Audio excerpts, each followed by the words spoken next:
കർത്താവിൻ്റെ രണ്ടാം വരവ് കെട്ടുകഥയല്ല.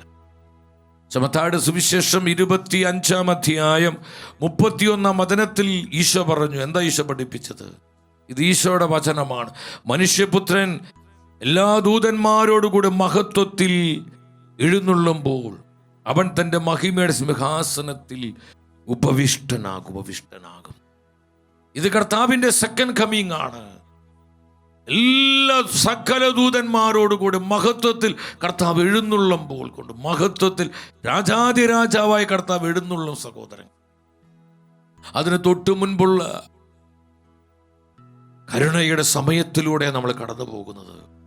നമ്മൾ ഈ കാലത്തിൻ്റെ പ്രാധാന്യത മനസ്സിലാക്കി അനുതാപത്തോടെ മാനസാന്തരത്തോടെ കർത്താവിനോട് ചേർന്ന് ജീവിക്കുന്നതിൻ്റെ അതിൻ്റെ പ്രാധാന്യം മനസ്സിലാക്കണം സഹോദരങ്ങൾ. ദൈവത്തിൻ്റെ ആത്മാവ് നമ്മോട് പറയുകയാണ്. വീണ്ടും മത്തായിയുടെ സുവിശേഷം 24-27 വീണ്ടും ഈശോ പറഞ്ഞു. എന്താ ഈശോ പറഞ്ഞത്? ഈശോ പഠിപ്പിക്കുകയാണ്. മനുഷ്യപുത്രന്റെ ആഗമനം എങ്ങനെയായിരിക്കും? കിഴക്ക് നിന്ന് പടിഞ്ഞാറോട്ട് പായുന്ന മിന്നൽ പിണർ പോലെ ആയിരിക്കും മനുഷ്യപുത്രന്റെ ആഗമനം. നനയ്ക്കാത്ത നേരത്ത് മിന്നൽ പിണർ പോലെ വീണ്ടെടുപ്പീനായി നാഥൻ വരും. നനയ്ക്കാത്ത നേരത്ത് മിന്നൽ പിണർ പോലെ വീണ്ടെടുപ്പീനായി യേശു വരും. യേശു വരും. അതിനൊരുക്കമായിട്ടാണ് തൻ്റെ കരുണ ഈ ലോകത്തിന് സമ്മാനമായി ഈശോ നൽകിയിരിക്കുന്നത്. വിശ്വസിച്ച് ആമേൻ പറഞ്ഞേ. സ്തുതിക്കുന്ന കർത്താവേ, ഒഴുകട്ടെ ഒഴുകട്ടെ ഒഴുകട്ടെ ഒഴുകട്ടെ ഒഴുകട്ടെ ഒഴുകട്ടെ ഒഴുകട്ടെ.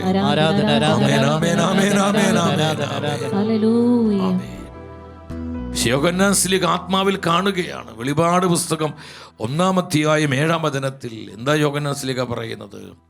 ഇതവൻ മേഘങ്ങളുടെ അകമ്പടിയോട് ആഗതനാകുന്നു, ഓരോ മിഴിയും അവിടത്തെ കാണും.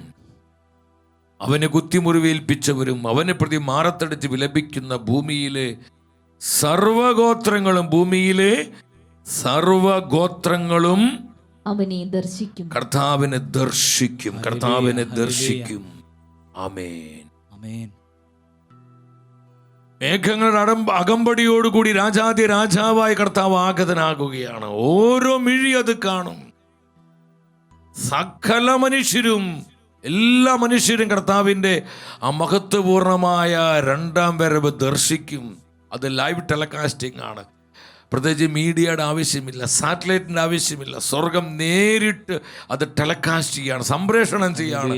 ഈ ഈശോയുടെ സെക്കൻഡ് കമ്മിങ്, ആ രണ്ടാം വരവ്, പ്രത്യാഗമനം വളരെ ലൈവായി ടെലികാസ്റ്റിംഗ് ആണ്. പരിശുദ്ധ വചനം പറയുന്നു, ഓരോ മിഴിയും അത് കാണും. എന്ത് കാണും? കർത്താവിൻ്റെ പ്രത്യാഗമനം. രാജാതി രാജാവായി തൻ്റെ പരിശുദ്ധന്മാരോടുകൂടെ വാനമേഘങ്ങളിൽ കർത്താവ് ആഗതനാകുന്നത് എല്ലാ ജനതകളും ദർശിക്കും. സകല മിഴികളും അത് കാണും. ആമേൻ ആമേൻ ആമേൻ എന്ന് പരിശുദ്ധ വചനം പറയാ. അത് സ്ഥിരീകരിക്കപ്പെട്ടതാണ്. അതാർക്കും മാറ്റാൻ പറ്റില്ല.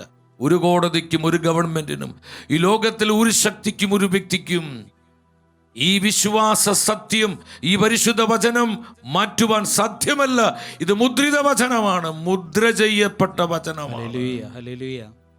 സഹോദരങ്ങളെ, ദൈവ കരുണയുടെ പ്രാധാന്യം നിങ്ങൾ മനസ്സിലാക്കണം. കർത്താവിൻ്റെ കരുണയിലേക്ക് ലോകം മുഴുവനെയും കൊണ്ടുവരേണ്ടതിൻ്റെ, ഒരാത്മാവിനെയും സമർപ്പിക്കേണ്ടതിൻ്റെ ആവശ്യകത മനസ്സിലാക്കി നമ്മൾ ദൈവകരുണയുടെ പ്രേക്ഷിതരായി, പ്രഘോഷകരായി മാറണം. ഇത് കർത്താവ് ആഗ്രഹിക്കുന്നുണ്ട്. ഇത് കർത്താവിൻ്റെ ആഗ്രഹമാണ് സഹോദരങ്ങളെ.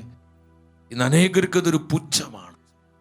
കർത്താവിൻ്റെ പ്രത്യാഗമനം എന്നൊക്കെ പറയുമ്പോൾ ഒരു തമാശയാണ്. കാരണം ഈ വിശ്വാസ സത്യത്തെ ഒരുപാട് ഇന്ന് പിശാച് വളച്ചൊടിച്ച് ജനഹൃദയത്തിൽ നിന്ന് ഈ വിശ്വാസ സത്യത്തെ എടുത്തു കളഞ്ഞിട്ടുണ്ട്. അനേകരുടെ അവിവേകവും തെറ്റായ പഠനങ്ങളും സഭയ്ക്ക് വിരുദ്ധമായ ആശയങ്ങളും സത്യവിശ്വാസത്തിന് വിരുദ്ധമായിട്ടുള്ള പ്രബോധനങ്ങളൊക്കെ പറഞ്ഞ് ഒരുപാട് ആശയക്കുഴപ്പം സൃഷ്ടിച്ച ഒരു വിശ്വാസ സത്യമാണ് യേശുക്രിസ്തുവിൻ്റെ പ്രത്യാഗമനം. എന്നാൽ ഇത് സത്യമാണ് സഹോദരങ്ങളെ.